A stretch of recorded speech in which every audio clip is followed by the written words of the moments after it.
香港人改善待遇，加強香港人身份認同以及香港離散社區。目前喺國際層面同普通港人又或者基層打交道嘅港人組織其實唔多，而且各地組織亦都欠缺充分溝通。因我希望通過參與民主選舉，推動香港人嘅倡議團體可以多民意交流，理解普通香港人嘅需求。我唔期望香港嘅港人組織，我希望香港議會成為世界各地支持民主自由嘅香港人平等交換意見同訴求嘅平台。今日嘅香港，連城市論壇、維園亞伯亦都不復存在。以往即使有各種各樣嘅混亂，但係起碼喺城市可以平等地對話，官員同交流意見同埋需要一個公共討論平台，連發表言論嘅機會都冇，對於建立論壇無稽之談。我認為香港人前最需要嘅係充分溝通同埋討論，以及合理調配資源，而香港議會能夠俾政治素人有渠道發聲，引入新嘅聲音，建立一個新嘅平台。網絡安全嘅支出十分之巨大嘅，目前有財力建設香港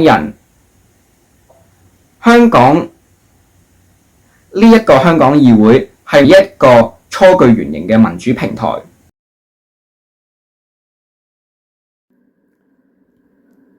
各位大家好，我係香港議會第一屆參選人2號錢寶芬。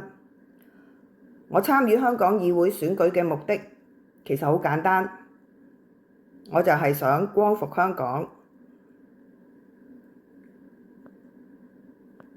而響我離開咗香港呢3年，我哋響海外嘅香港人，其實我見到有好多都仲未放棄過追求一個真正香港人自主嘅香港，未放棄過我哋要返去煲底見。咁我哋可以做啲乜嘢呢？而無論我哋響外國，我哋而家居住嘅地方參加啲抗議活動、聯署、示威，咁能唔能夠光復香港呢？呢個係我嘅疑惑。所以當袁弓夷先生提出要成立香港議會，我認為其實係可以做，甚至無係應該做。可能喺議會成立之後，能夠逐步實現到光復香港。所以我參加議會選舉。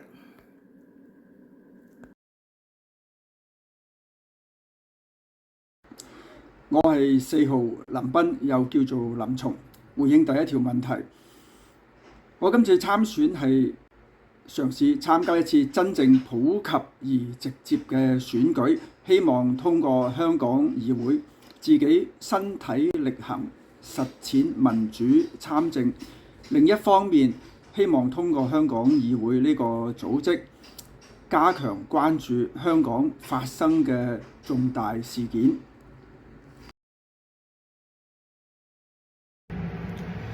我係5號候選人，我個名叫做黃振華。而家回答呢個政見問題。第一條，我參選香港議會嘅目的係為咗可以透過香港議會為香港人發聲，喺國際上面發聲，為咗香港人爭取自1997年之後逐漸失去嘅自由民主，修復翻呢一個受到中共每日不停咁樣破壞嘅法治，同埋接近崩潰邊緣嘅香港人嘅人權。希望香港議會有一日真係成功推翻中共，直接接管香港，接管我哋嘅屋企，我哋嘅家園。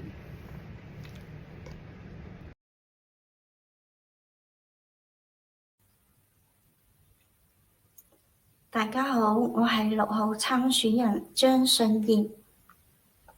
第一題，我參選嘅目的係讓全世界都知道中共係禍害人類嘅根源，從省反、五反、文化大革命到6·4，迫害法輪功、武漢肺炎、3年封控，中共各種運動殺死咗至少1億中國人。中共不除，世界不會安寧。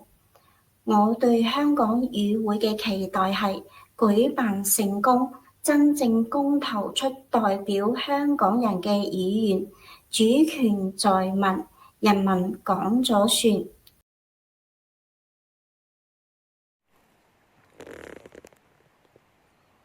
本人就是陳天佑，曾任香港華仁書院嘅物理數學老師，也是第11位參與袁弓夷先生及韓良茂先生創建香港議會嘅獨立候選人。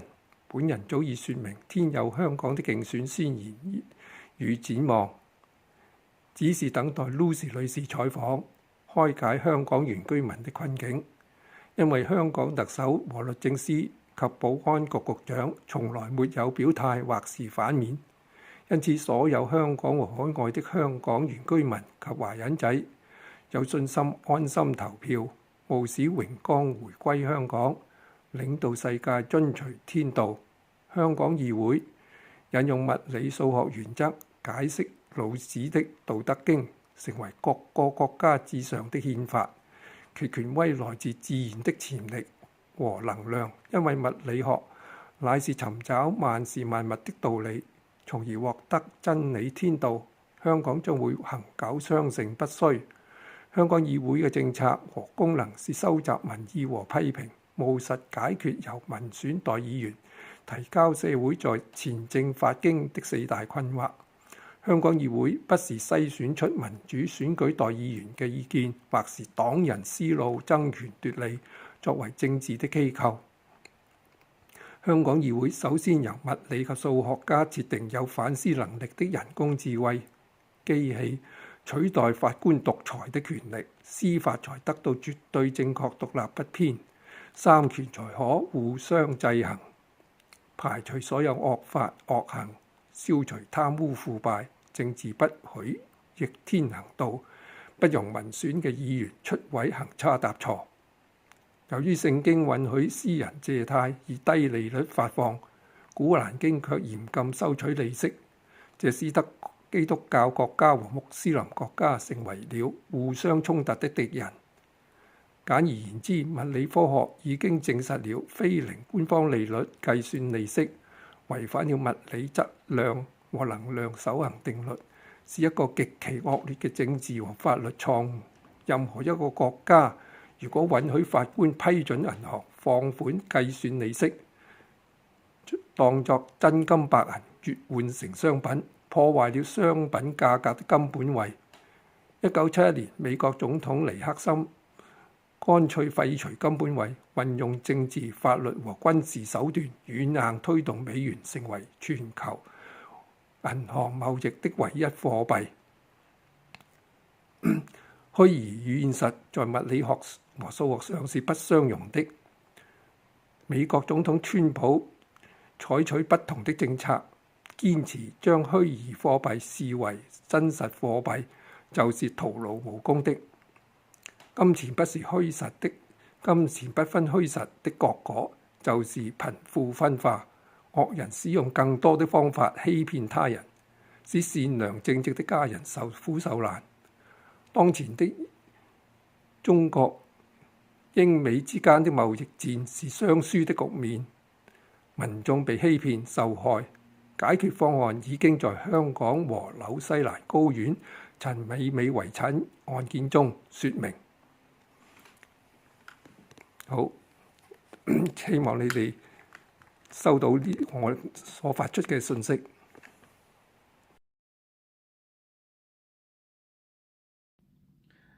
我係13號何永友。問題1：你參選目的是什麼？對香港議會有何期待？我嘅目的希望以身作則，鼓勵香港人唔需要怕一個港共政權，勇於去參選，勇於去投票，其中一個鼓勵香港人嘅實例就係初選案47人案呢個有超過60萬人咧去投咗票嘅，咁港共政權咧都唔敢搞佢嘅，唔敢搞呢60萬人。點解咧？呢個係因為現實嘅叫法不自眾嘅問題。咁呢個係其中一個例子咧，鼓勵香港人唔需要怕港共政權，勇於去投票。咁至於對香港議會有何期待呢個問題咧，我希望咧呢個香港議會咧係可以為到香港人去爭取權益嘅。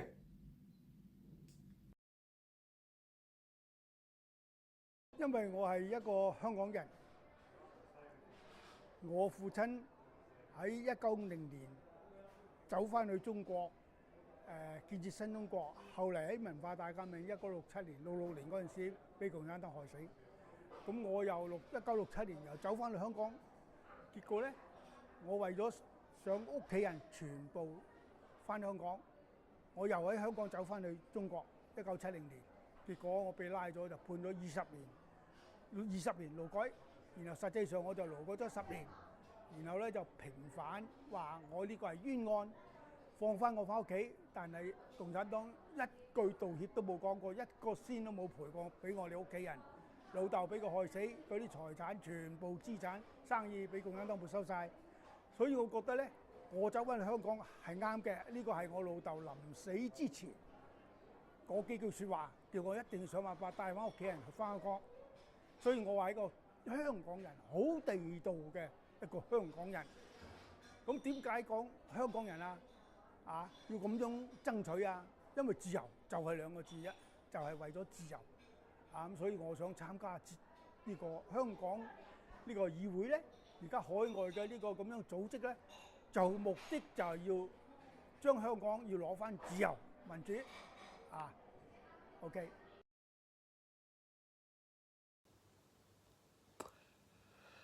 第一，你參選目的是什麼？對香港議會有何期待？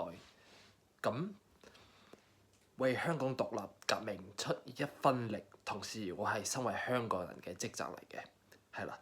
咁我對香港議會嘅期待就係，我希望所有嘢都可以成功，同埋成為事實。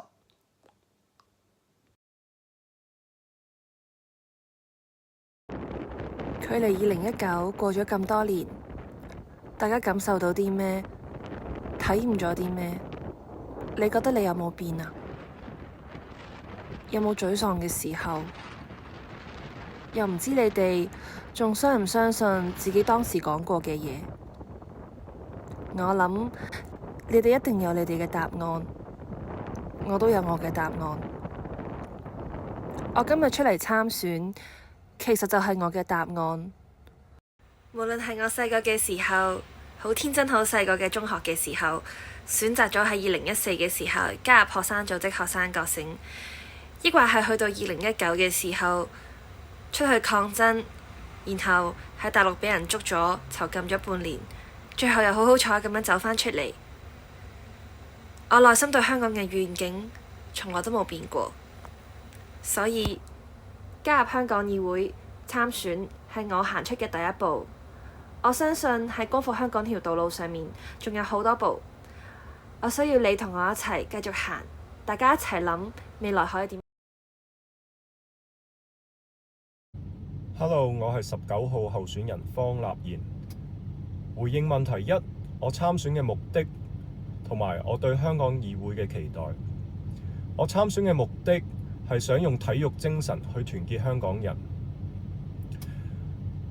不僅我哋要反對共產黨喺香港同世界任意妄為，仲要防止共產黨喺世界及香港滲透同個洗腦工程。我哋作出應對就係用體育精神同教育去成全香港嘅精神。最終我哋以消滅共產黨為目標。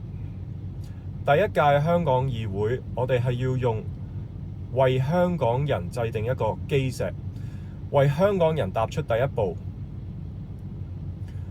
最終我哋要用香港議會嘅投票嘅制度去輻射到大陸任何一個地方，去教育大陸嘅人民真正嘅民主意義。不過民主係唔會由天而降嘅，我哋人民要自己爭取。首先，我哋香港加油，我哋自己踏出第一步。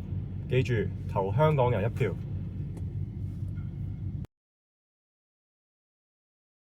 Sang, one of the candidates standing for election for the forthcoming Hong Kong Parliament election to be held in May.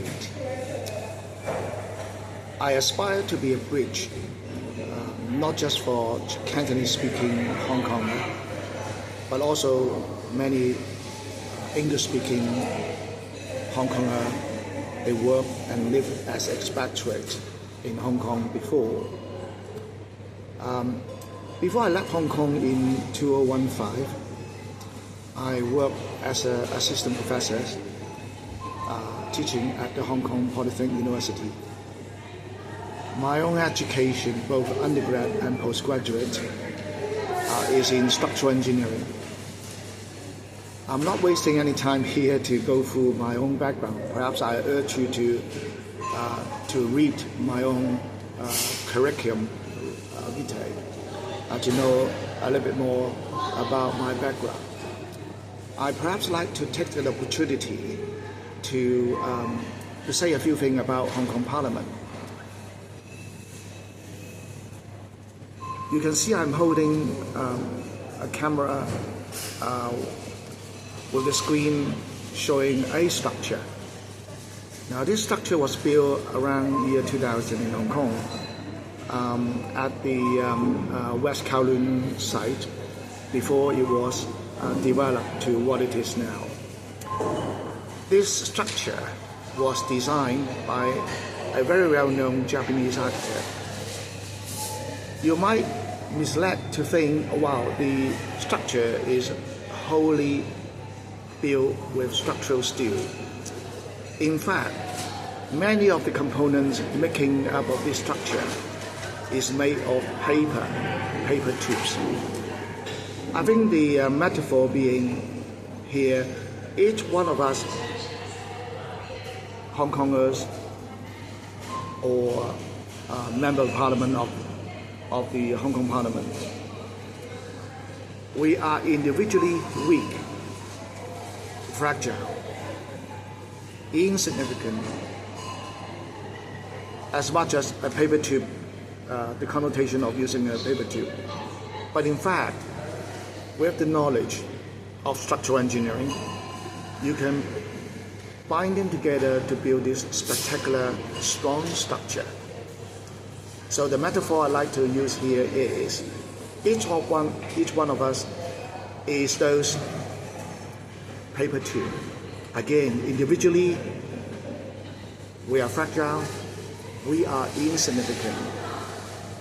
But with a Hong Kong Parliament established, that is the structure, enable every one of us to stand together to build this very, very strong, sustainable structure. So I hope the future of Hong Kong will be based on such a good foundation, a structure that is sustainable and can pass on to our future generation.